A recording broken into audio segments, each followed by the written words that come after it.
I'm Allison Carter, 32 years old, and for as long as I can remember, I've been the daughter my family trained themselves not to see. At every dinner, my father's praise poured over Victoria like sunlight. She was born to lead, he'd declare, his voice booming with pride.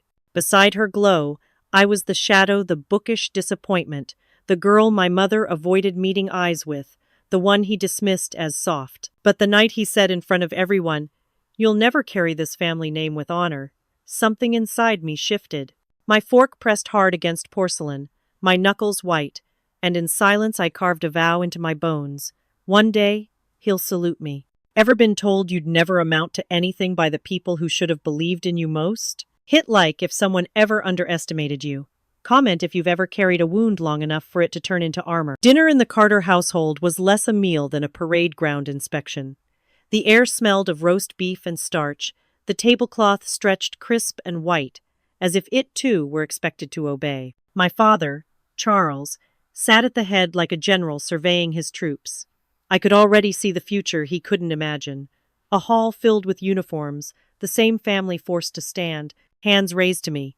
But for now, that vision was only mine to cradle in secret. Dinner in the Carter household was less a meal than a parade ground inspection.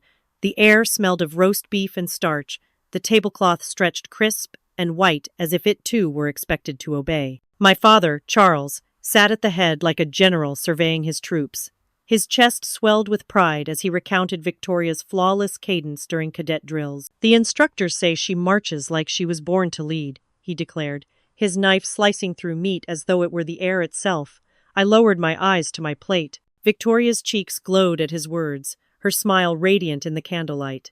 She was everything they wanted, polished, obedient, bright. A Carter worthy of carrying the name. And then, my father's gaze shifted toward me, heavy and sharp. "There's Allison.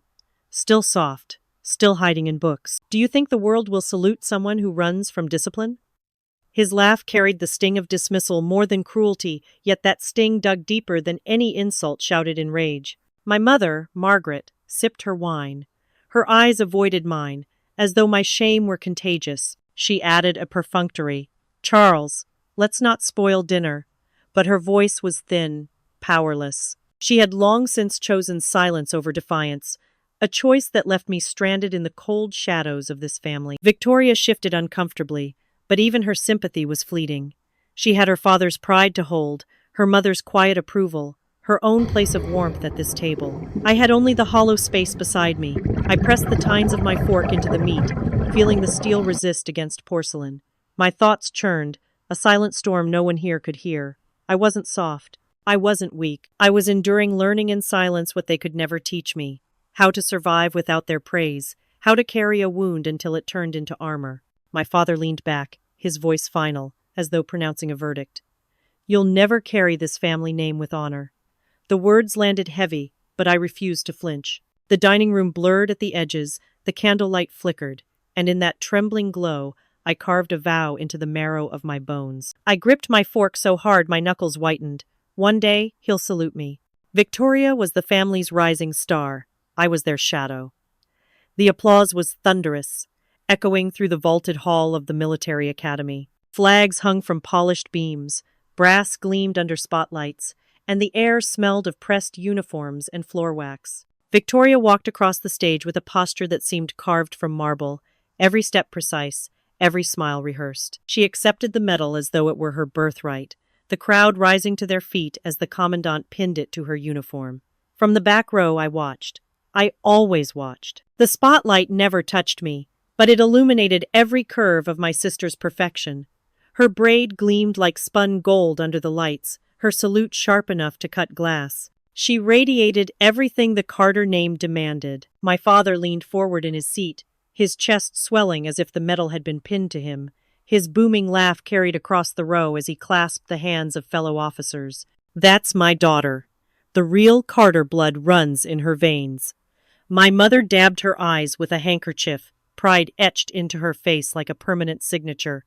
She didn't look back. She didn't notice me at all.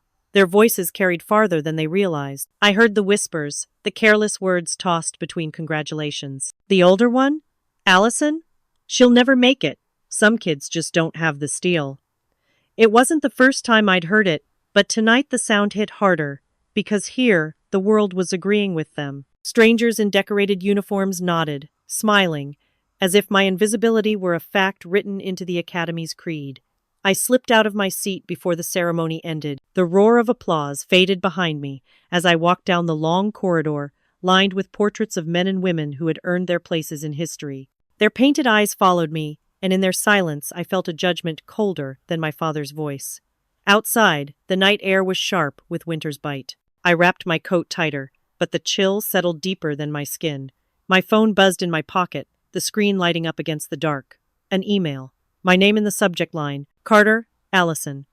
I stopped under the street lamp, the glow of the screen washing over my trembling hands.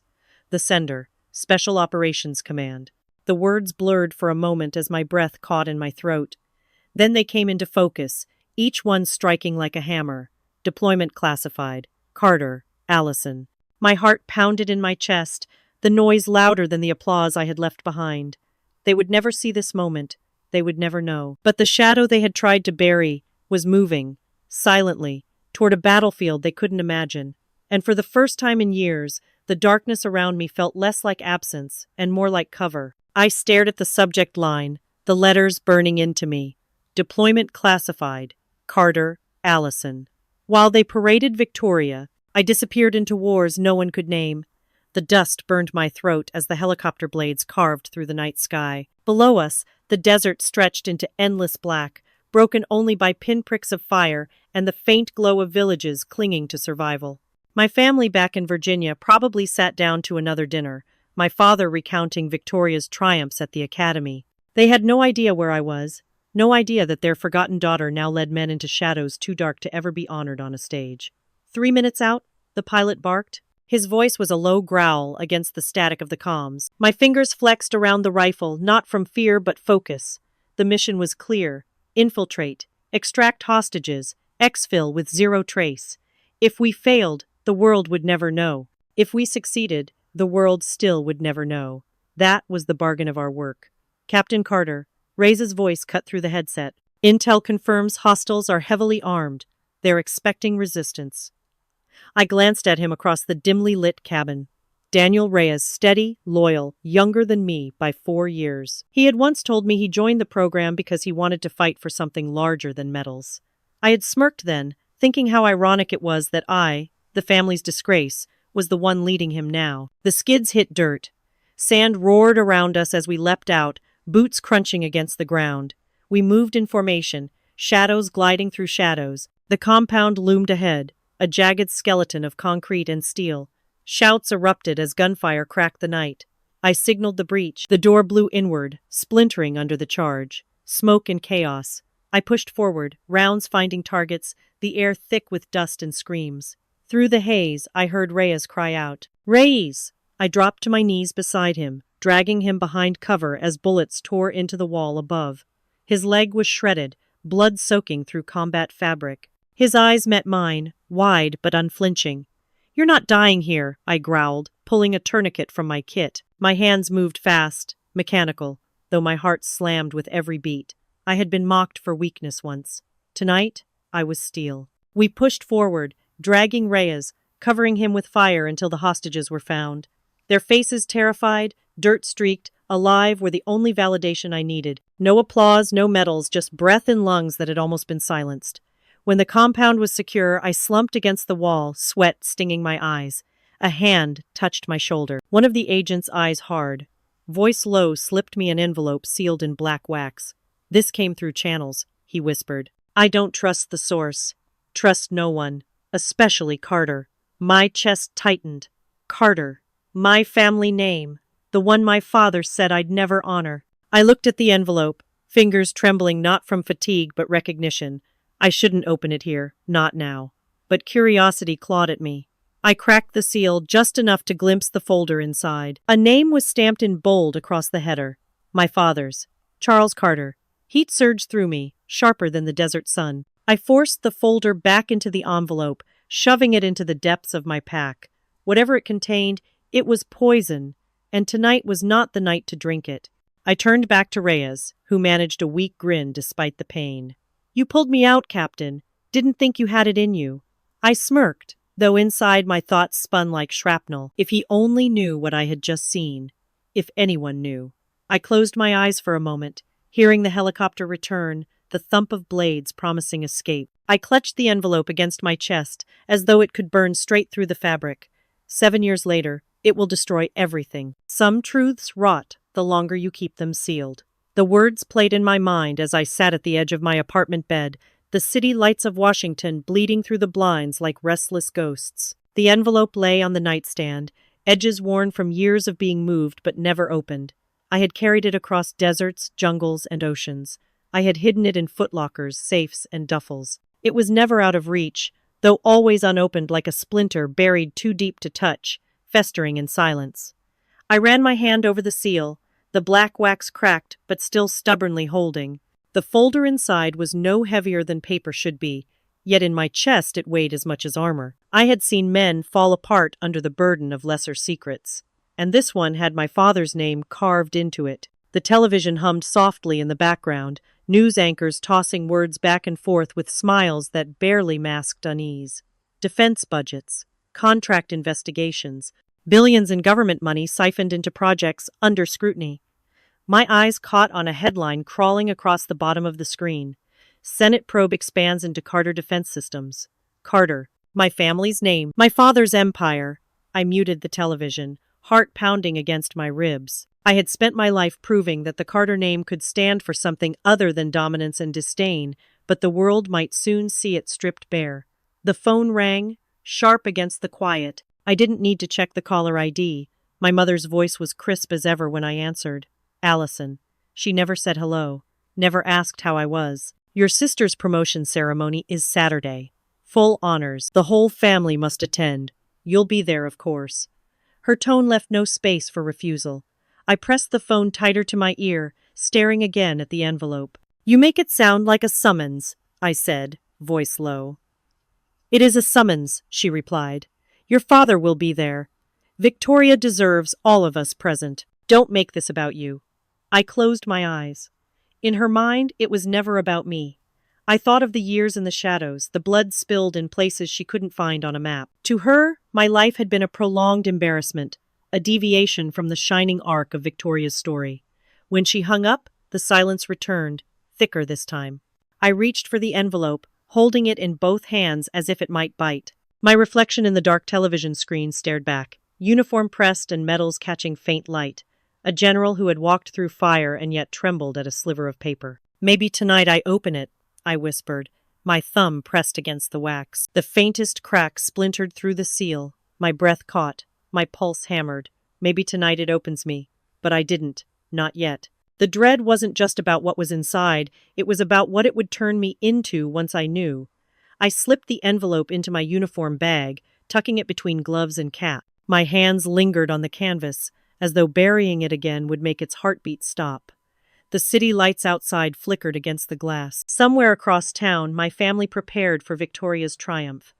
Somewhere behind those preparations, old contracts and darker truths waited to surface. I zipped the bag closed, sealing the choice away for now. The envelope rested there in silence, but its weight promised one thing. The night of the promotion would not end the way my family imagined. They thought tonight was her coronation.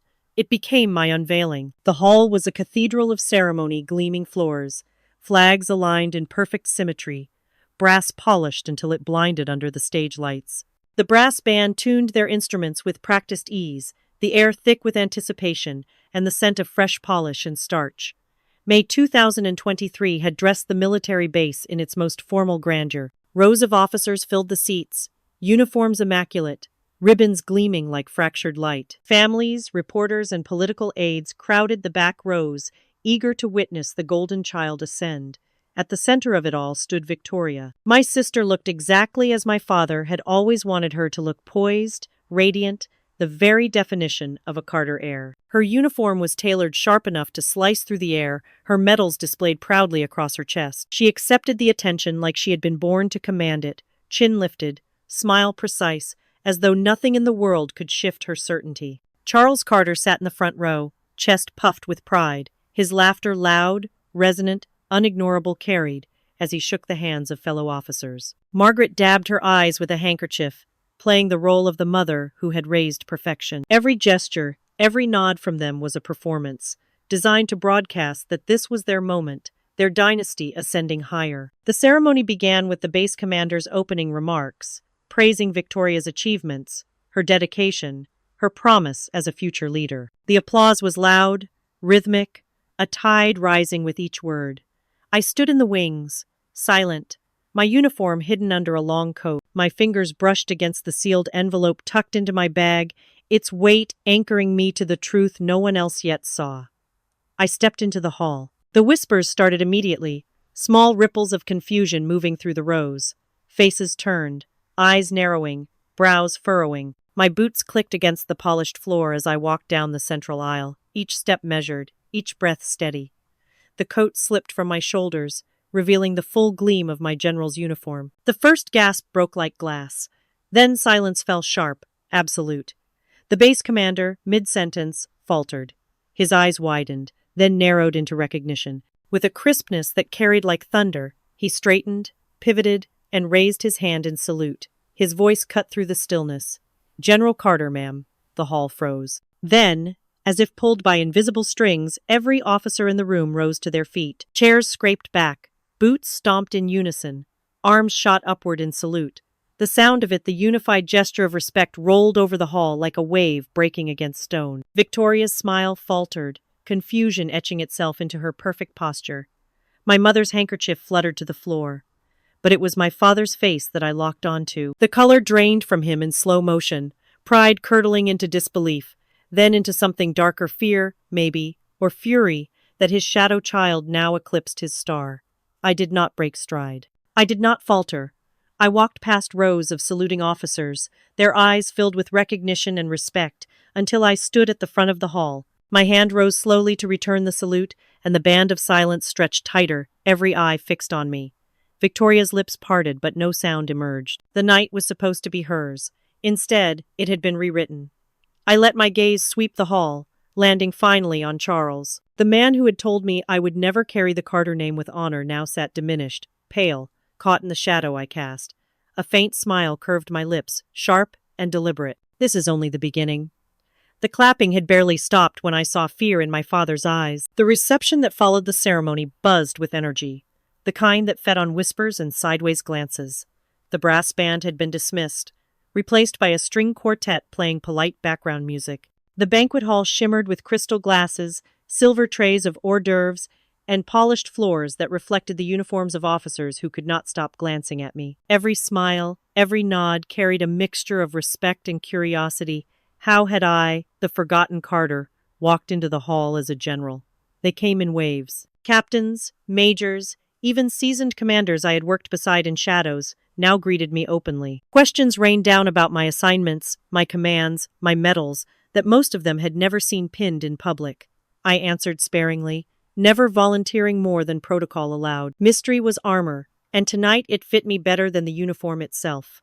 From the corner of my eye, I caught Charles. He stood stiff, hands clasped behind his back, jaw grinding with a rage he could not display here. Margaret hovered near him, her face caught between awe and panic, as though torn between the pride she could never admit and the fear of what my rise meant for his reputation. The air between us thickened when Charles finally broke from the shadows. He cut through the crowd with sharp, deliberate steps, ignoring every greeting offered to him. His hand closed like a vice around my arm, dragging me out of earshot of the other officers. We stopped near a marble column, where the music muffled, but his fury sharpened. "You think you can humiliate me?" His words were low, seething, each syllable ground between clenched teeth. I met his glare steadily, my voice calm, even. "I didn't humiliate you. I just stood where I belong." His nostrils flared, his breath heavy with suppressed rage. For the first time, the iron certainty in his eyes wavered. He wanted to crush me, to reduce me back to the failure child, but the salutes I had earned still echoed through the hall. Power had shifted, and he knew it. Victoria approached before he could answer, her heels striking the floor in angry rhythm. The glow she had basked in earlier had drained from her expression, replaced by something tangled confusion, envy, maybe betrayal. Her eyes darted between me and Charles, searching for ground that was no longer hers. "Allison," she hissed, her voice trembling. "What was that? Why didn't you ever tell us?" I turned, meeting her gaze. For a moment, I saw the girl she had been at the academy, head held high, praised at every dinner table while I swallowed silence. Now her confidence faltered under the weight of my truth. Around us, guests still murmured, laughter rose in polite bursts, glasses clinked, but one figure caught my attention. Near the edge of the hall stood an unfamiliar colonel, his uniform crisp, his posture deliberately inconspicuous. He lingered just long enough to make his presence felt, eyes studying me with quiet calculation. Then, almost too smoothly, he slipped away into the flow of the crowd, disappearing before I could place him. The moment stretched, pulling tighter, until Victoria's voice cracked it apart. "Why didn't you ever tell us?" I let the silence burn for one heartbeat longer, then leaned in just enough for my words to cut cleanly through the noise. "Because you never asked." And with that, the room seemed to tilt, their world, not mine, beginning to crumble under a truth they had never cared to seek. Some secrets don't burn you until you dare to touch them. The storm pressed against the windows of my apartment, like a restless animal, rain streaking down the glass in crooked paths. Lightning carved white veins across the Washington night, and for once, the silence inside felt heavier than the thunder outside.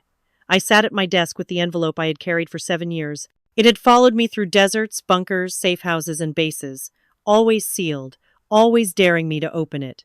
Tonight, it weighed more than any medal pinned on my chest. My fingers hovered over it, trembling despite every combat mission I had survived. I had faced fire, ambush, betrayal from enemies I'd never known by name. But this was blood. This was family. Slowly, deliberately, I tore the edge. Paper rasped against paper, a sound more violent than gunfire in the silence of my room. Inside were documents dozens, maybe hundreds. Contracts, signatures, transfers. My name scrawled in places I had never touched. Shell companies, offshore accounts, defense contracts that screamed of fraud. Charles Carter had built an empire of corruption, and he had branded me as its architect. Every forged line tied me to crimes I had never committed, as though he had prepared my downfall before I ever wore a uniform. My breath caught. Rage burned hotter than the storm. Every insult he had ever spat at me, every dismissal, every dinner where he praised Victoria and crushed me, it had all been a mask. He had called me a failure because he needed me invisible. A shadow could carry the blame while he shined in the light. The computer pinged. I jerked toward the screen. An email, untraceable sender, the subject line glowing with a chill that cut deeper than the thunder. "We know about Carter. Meet soon." I didn't move, staring at the words, pulse thudding in my ears. Whoever they were, they weren't asking. They knew. The timing was no accident. My unveiling as a general had pulled me into their sight. The phone rang. Margaret. For a moment, I considered letting it rot in silence, but the storm made me answer. "Allison?" Her voice was brittle, breathy, like glass ready to break. Please don't dig into the past. Let it stay buried." Her plea was worse than accusation. It confirmed what I had feared. She knew. Maybe not all the details, maybe not every forged contract, but she knew enough to beg me into silence. My voice came out low, sharp, the fury slicing through the static. He branded me a criminal before I ever held command. The line cracked with her sob, then cut off. The storm swallowed the silence again. Papers lay scattered across my desk, each one a dagger in black ink. Then came the sound I hadn't expected. A knock. Firm, deliberate, 3 times. My hand instinctively reached for the sidearm holstered in the drawer. I stepped closer, each beat of my heart louder than the storm, louder than the memory of my father's voice. I opened the door. Major Reyes stood there, soaked in rain, eyes dark with urgency. The man I once saved now came to save me. Reyes stood dripping in the doorway, rain plastering his hair to his forehead, his uniform jacket heavy and dark. For a moment, the storm outside was the only sound between us. Then I stepped aside, letting him in, the door clicking shut like a seal on secrets too heavy for the night. My apartment smelled of coffee gone cold, paper, and dread. The file still sprawled across the desk, its pages whispering accusations every time the storm rattled the windows. He scanned the room, eyes catching on the documents before locking back on me. "So it's true," he murmured, voice roughened by both exhaustion and the weight of what he'd carried here. I folded my arms, forcing my tone steady. "What do you think is true, Major?" that Charles Carter has his hands where they never belonged. Reyes pulled off his soaked jacket, tossing it onto a chair, his movements restless, deliberate. I heard his name years ago. Back when you pulled me out of that hellhole, I was already drowning in whispers. Deals being made under the table, units being shuffled into contracts that didn't add up. I thought it was rumor until I saw the strings lead back to him. The room tilted. My father's voice echoed in my memory, sharp and merciless, calling me useless, calling me weak. And now Reyes, a man who owed me his life, stood here proving that Charles's corruption wasn't just real, it had been poisoning the foundation I fought to defend. I turned, gathering the courage to do what I had avoided for years. I laid the file bare before him. Contracts, shell companies, my name forged like a brand across every page. He built this to ruin me, to make sure if anything collapsed, I would be the one dragged through the mud. Reyes leaned over the desk, his jaw tightening as he read. His hand hovered over one sheet before curling into a fist. This isn't just greed. This is treason against the people who trusted him. Against you. His voice dropped lower, steadier. If you fight him, I'll stand beside you. No hesitation. I wanted to believe the words, but the weight pressing down on me was heavier than any battlefield pack I had carried. Exposing Charles meant detonating the very idea of family. Margaret's pleas still echoed in my ear, begging me not to dig deeper. Victoria, the golden child, still basked in his shadow, oblivious to the rot. To go forward meant burning everything Carter down to ash. My voice cracked with something between rage and despair. If I do this, I won't just be ending him. I'll be ending all of us. The Carters will be remembered for corruption, for betrayal, not honor. Reyes didn't flinch. His gaze cut through the storm still hammering outside, through my doubt, through the lies I'd lived under for decades. He already destroyed the family, he said, each word steady as steel. You're just the one left standing. Silence bled into the room again, thicker now, sharper. I looked down at the file, my knuckles blanching as I gripped its edges. Then we bring him down. Hey, called me General Carter, but tonight I was just a daughter kidnapped. The secure office had no windows, only steel walls painted a shade of gray, meant to erase time. The hum of the fluorescent lights above felt like a form of interrogation, constant and unyielding. I sat across from Colonel David Whitmore, the man I'd noticed weeks ago lingering on the edges of the ceremony. His uniform was immaculate, ribbons precise, but his eyes were the kind that belonged to a man who had been watching shadows for too long. Reyes sat beside me, restless, his fingers drumming against the armrest of the chair. He hated this silence as much as I did. Whitmore opened a folder, and the first page bore my father's name. The handwriting wasn't forged this time, it was evidence. We've suspected Charles Carter for years, he said quietly, as if the walls could betray him. But suspicion is worthless without proof. You've given us proof. I stared at the pages, the contracts I had carried, the ones that had haunted me since the desert. In this room they looked more dangerous than ever, stamped and catalogued. Each one a loaded gun pointed not just at my father, but at the Carter legacy itself. Whitmore slid 2 documents across the table. There are 2 paths forward, General, neither clean. His voice was precise, bureaucratic, but underneath it I felt the pull of a noose. Option 1, court-martial. The scandal will be public. Every headline will carry your family name. Charles Carter will fall, but you will not escape the mud. His shell companies were under your name. Even if you are proven innocent in court, the stain remains. The words cut, but I didn't flinch. I had carried worse wounds. Whitmore tapped the second file. Option 2, a conditional immunity deal. We strip Charles quietly. We move funds, pull strings, erase your name from the ledgers. The system corrects itself without dragging the Carter line through every newspaper in the country. Beside me, Reyes leaned forward, his voice hot, sharp. You can't be serious. A man like Charles doesn't deserve quiet. He doesn't deserve to slip out of this like it never happened. Whitmore's gaze flicked toward him, calm, unshaken. And how many lives are you willing to ruin for the satisfaction of watching him burn? Entire programs, careers, soldiers under his contracts, they'll all be dragged down. Collateral damage doesn't care about your sense of justice. The storm of their voices filled the room, Reyes pushing for daylight, Whitmore warning of shadows. And I, Allison Carter, general, soldier, daughter, sat between them, feeling less like a commander and more like a captive. A daughter kidnapped by blood, by choices written before I had a chance to make my own. Finally, Whitmore leaned closer, his voice low, deliberate, each syllable a weight pressed against my chest. General, you hold the knife. Will you strike? The air in the room held still. My pulse hammered against my ribs. For a moment, the walls felt closer, pressing in, demanding an answer. I pushed the files back toward him, my voice a whisper but sharp as glass. Give me time. Our family wasn't a dynasty. It was a house of glass, already breaking. The Carter home in Virginia had always carried the stiff formality of a museum mahogany furniture polished to an almost artificial gleam. Portraits of stern ancestors hung like guardians on every wall, and the faint scent of old leather and cigar smoke clinging to the air. Tonight, though, it felt brittle. The polished veneer couldn't hide the fracture lines crawling through every word, every silence. Charles paced the length of the dining room, his boots striking against the hardwood in sharp, impatient rhythms. His hands cut through the air, as though he were commanding soldiers, instead of speaking to his wife and daughter. His voice boomed against the walls. She humiliated us, in front of the entire command.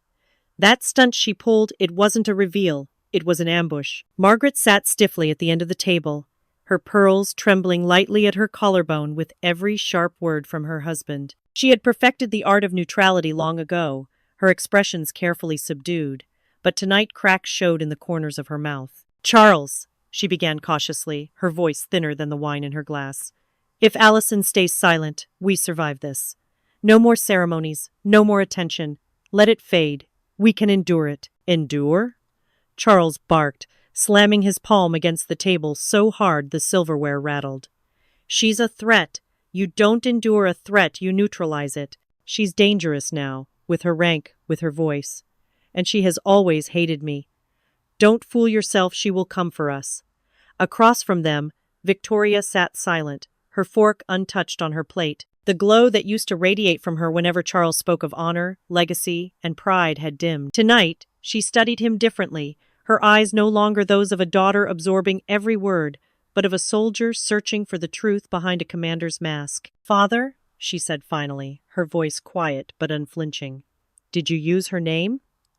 The room stilled. Charles stopped pacing. For the first time, he looked cornered, as though the walls themselves had turned against him. His jaw clenched, his nostrils flared.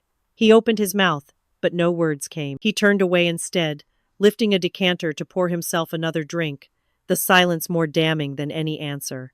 Margaret shifted uncomfortably, eyes flicking between her husband and younger daughter. Victoria, she murmured, a warning wrapped in weariness. Don't. But Victoria's gaze didn't leave Charles. The man she had idolized her entire life now stood there, silent, unwilling to deny the worst of accusations. The golden illusion shattered piece by piece inside her. Her voice was barely audible, but the words were sharp enough to slice the air. He's not the hero I thought. Charles spun, glass in hand, rage sparking in his eyes. But before he could speak, Victoria pushed her chair back, the legs scraping loudly against the floor. She left the table without another word, her phone already in her hand as she climbed the stairs 2 at a time. In the privacy of her room, she sat on the edge of her bed, the glow of the screen illuminating her face. Her fingers hesitated, trembling, before she finally typed the words that burned inside her. We need to talk. Alone. And then, with a sharp inhale, she pressed send to Allison. For years I feared him. Tonight, he feared me. The corridor was quiet enough that my footsteps echoed like gunfire against the polished tile. The military base at night was stripped of ceremony, no brass bands, no speeches, only the hum of the fluorescent lights that cast a sickly glow down the long hall. I had stayed late, combing through reports in my office, and now the building felt more like a mausoleum than a place of command. But I wasn't alone. I felt him before I saw him, the weight of his presence pressing down the hallway like a storm rolling in. Charles Carter stepped out from the shadows near the stairwell, his shoulders squared, his eyes lit with the same fire that had once terrified me as a child at the dinner table. He had aged, the lines at his temples deeper, the veins at his neck more pronounced, but his voice carried the same venom. So this is it? He growled, advancing a step. The dutiful daughter, back from the shadows, plotting to bury her own father. I didn't flinch, not this time. I reached into my uniform bag and pulled the file that had haunted me since the desert sands. I hurled it at him, the manila folder slapping hard against his chest before falling to the floor at his boots. Papers scattered like shrapnel across the corridor, contracts, signatures, account numbers. Each page a scar he had carved into me. "Your criminals have my name on them," I snapped, my voice steady though my hands trembled. "Shell companies, false accounts, all branded with Allison Carter. You turned me into your shield." He bent down slowly, gathering the papers as though touching them could reassert his control. When he straightened, his jaw was set. His eyes locked on mine with that old authority. "For the family's protection," he said, each word deliberate. "You were nothing then, a disappointment. I did what had to be done. I kept this family intact while you played at soldier." The words struck harder than I expected, but I refused to let them pierce me. "Don't twist this into sacrifice. You stole my identity to save yourself. You branded me guilty before I had a chance to live." His silence stretched, heavy, until finally his composure cracked. His voice rose, echoing down the corridor with the bite of confession disguised as accusation. "You were never supposed to succeed." The sentence lingered in the air like smoke after a gunshot. My chest tightened, my throat raw with rage I had buried for decades. I stepped closer, close enough to see the flicker of unease in his eyes, the faint tremor in his hand as he clutched the damning papers. For the first time in my life, I wasn't the one shrinking in his shadow. I leaned in, my voice low, venomous, shaking with the fury of every silenced dinner, every insult carved into my memory. "You just admitted it." His face drained of color, and for a fleeting second, the great Charles Carter looked small, cornered, and afraid. "They gave me the knife. I had to decide where to cut." The walls of Internal Affairs headquarters always felt like they were pressing inward, painted in muted gray, sterilized to the point of suffocation. A windowless conference room held me now, its air conditioning too cold, its silence too thick. A stack of papers sat in the center of the metal table, flanked by two men whose gazes burned in different ways. Colonel Whitmore's measured, patient, quietly threatening, Major Daniel Reyes' restless, urgent, eyes pleading with me not to fold. Whitmore folded his hands across the folder with the precision of a man used to tightening screws until something snapped. "General Carter," he began, his voice calm, the kind of calm that comes before a verdict. "You know the options. Path 1. Full court-martial, public scandal. Your father exposed, your family dragged through the mud, and yes, you as well. Path 2. Immunity. We bury the details, strip your father of influence, protect your name. You walk away intact." Reyes slammed a fist onto the table, the sharp crack reverberating in the sterile room. "And let him vanish into quiet disgrace? He doesn't deserve silence. He deserves to be unmasked in front of everyone who ever saluted him. If we bury it, we become him." My throat tightened. The words clawed at me, pulling me back to the corridor with Charles's face, pale and cornered, spitting the venom that had finally confirmed what I had always known. "You were never supposed to succeed." That sentence replayed over and over, more damning than any evidence in the file. It wasn't just a father's disappointment, it was a lifetime of betrayal crystallized into truth. I lowered my gaze to the papers. The immunity deal was nothing but ink and lines, but it felt heavier than any weapon I had ever carried. Whitmore slid the pen toward me. "The choice is yours, General. We don't force hands here. We only record outcomes." The pen hovered in my fingers, cold metal against my skin. My chest rose and fell with uneven breaths. If I chose the trial, Charles would burn, but so would Margaret. And even Victoria, however complicit or naive she might have been. The Carter name would collapse into ash, and I would be the spark blamed for lighting it. If I chose immunity, justice would never roar, only whisper, but the damage Charles had carved into me could at least be erased. Reyes leaned toward me, voice sharp, desperate. "Don't you see? He counted on this. He built his power on the assumption you'd protect the family, even when it meant destroying yourself. Don't give him that." My hand trembled. My mind split between rage and reason, justice and survival. Then I remembered the hollow look in Charles's eyes when he realized I no longer feared him. That was my victory already. The trial was not the only blade. I could still carve my own condition into this deal. I pressed the pen down, my voice steady though my heart thundered. "I'll sign, but I set the terms. Charles Carter is permanently barred from defense contracts, from military procurement, from any foothold in the system he exploited, and every record tying my name to his fraud erased, not sealed, not hidden, gone." Whitmore's brows lifted, the faintest hint of surprise cracking through his stoic mask. Then he gave a single, curt nod. Done. The pen scratched across the paper, my signature anchoring the page like a blade embedded in flesh. When I set the pen down, the silence was deafening. For the first time, I felt the weight of choice settle fully on my shoulders, not the choice Charles had forced on me, not the path others demanded, but mine. Whitmore closed the folder with deliberate finality. It's finished. I let out a breath I hadn't realized I'd been holding, my chest tight, my knuckles white against the table's edge. The decision was made, but the echoes of it would follow me. The colonel rose, straightening his uniform, his voice low and final as he met my eyes. Done. The word hung heavy, binding, a seal over the battlefield I had just chosen. And though I exhaled, the weight did not lift. It only shifted, settling deeper, heavier, into the marrow of who I had become. All her life, she believed his lies. Tonight, she began to see. The cafe was half empty, its dim yellow lights humming faintly above worn wooden tables. Outside, rain tapped against the glass like impatient fingers, the kind of summer storm that seemed to echo every thought you tried to keep hidden. I sat in the farthest corner, my uniform jacket draped across the back of the chair, my hands steady only because I forced them to be.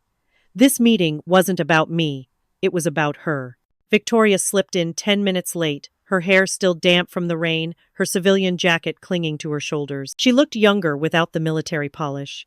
Younger and more uncertain. Like the girl I remembered trailing behind our father's shadow years ago. Her eyes darted around before they landed on me. I raised a hand, not to wave, just to signal that this wasn't a family dinner, not a performance, just the truth, waiting to cut through the noise. She sat across from me, pressing her palms flat on the table as if she needed something to anchor her. For a long moment, she didn't speak. Her breathing was uneven, lips pressed tightly together.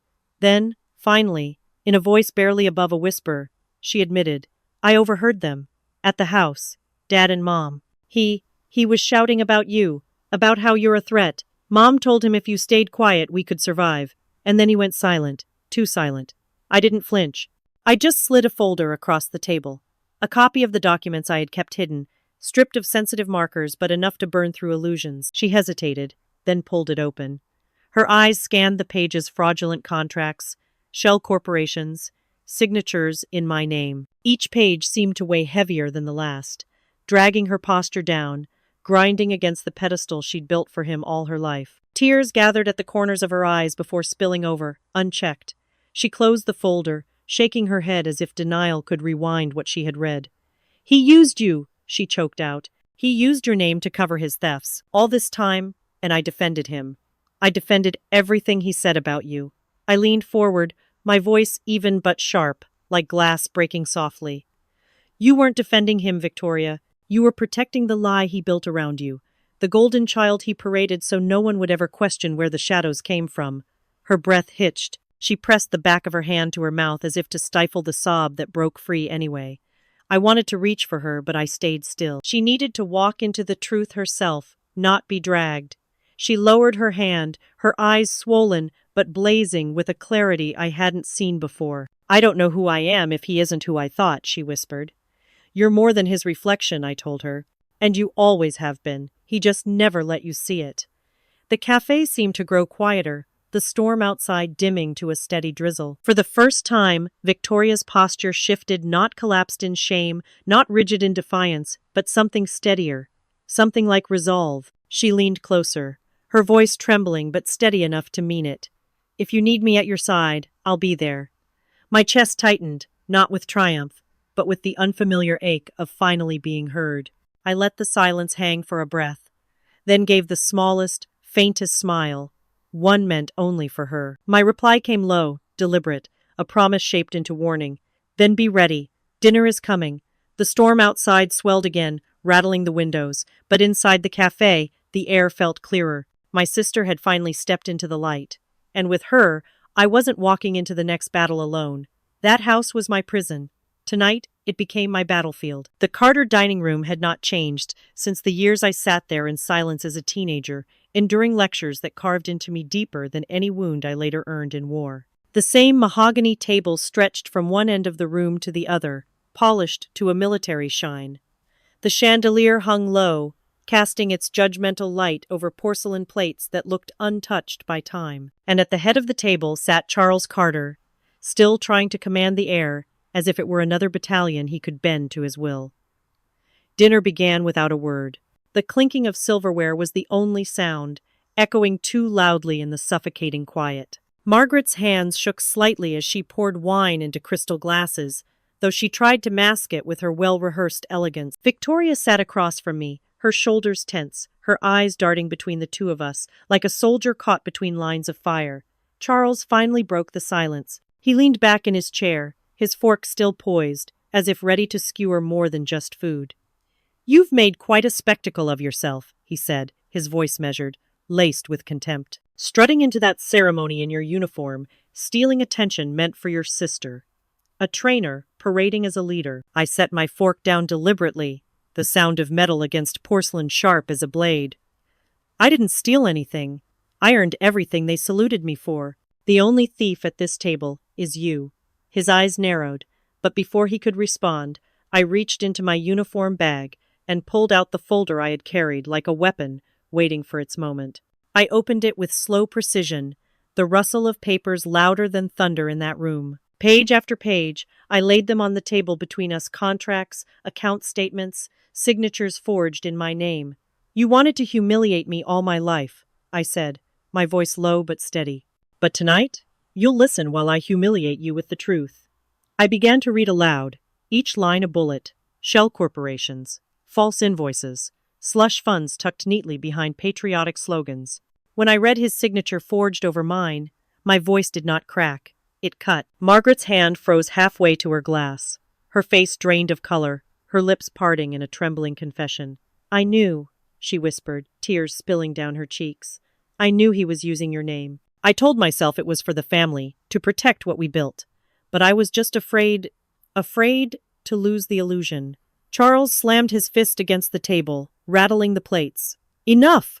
His voice roared through the room. "You think you can destroy me with scraps of paper?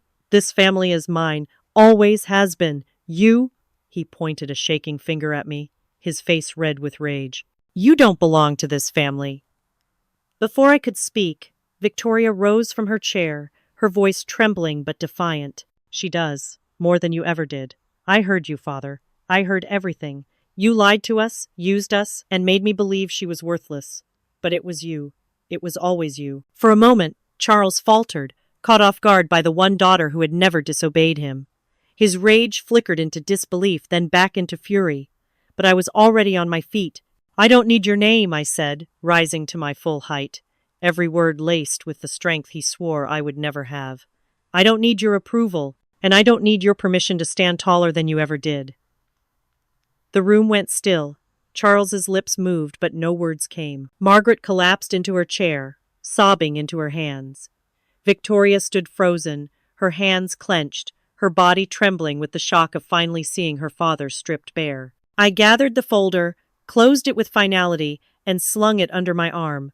Without another glance at him, I turned and walked toward the door. The sound of my boots against the wooden floor rang like the tolling of a bell. Behind me, I left a room shattered Charles speechless, Margaret drowning in tears, and Victoria no longer the golden child, but a woman who had chosen truth over illusion. And for the first time, I walked out of that house not as their failure, not as their scapegoat, but as myself, free, unbroken, and resolute. They once called me a failure. Now the nation called me general. The words carried through my mind as I stood at the side of the stage. The bright lights of the National Military Leadership Conference pouring over the packed auditorium. The banners of the armed forces hung from the rafters, a testament to history and sacrifice.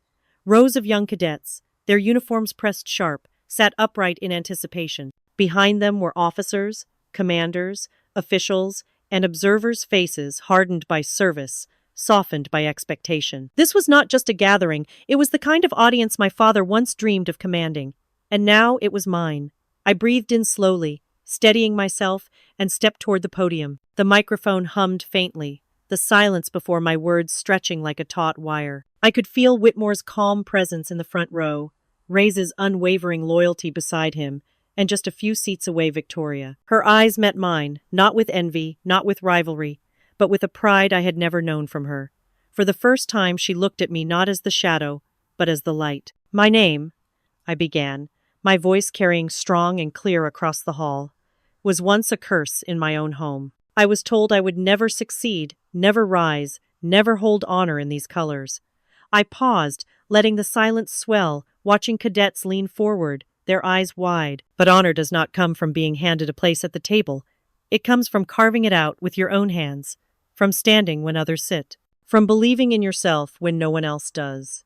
The weight of my past pressed against my chest, but I stood taller, letting it become fuel instead of burden. I told them of resilience, not the details of betrayal or corruption, but the truth of endurance. I spoke of scars that no metal could show, of nights spent alone in hostile lands, of the fire it took to walk back into rooms that had once made me small, and to claim them with silence and strength. "Your worth," I said, leaning closer to the microphone, "is not dictated by your family name, or by the voices that call you weak.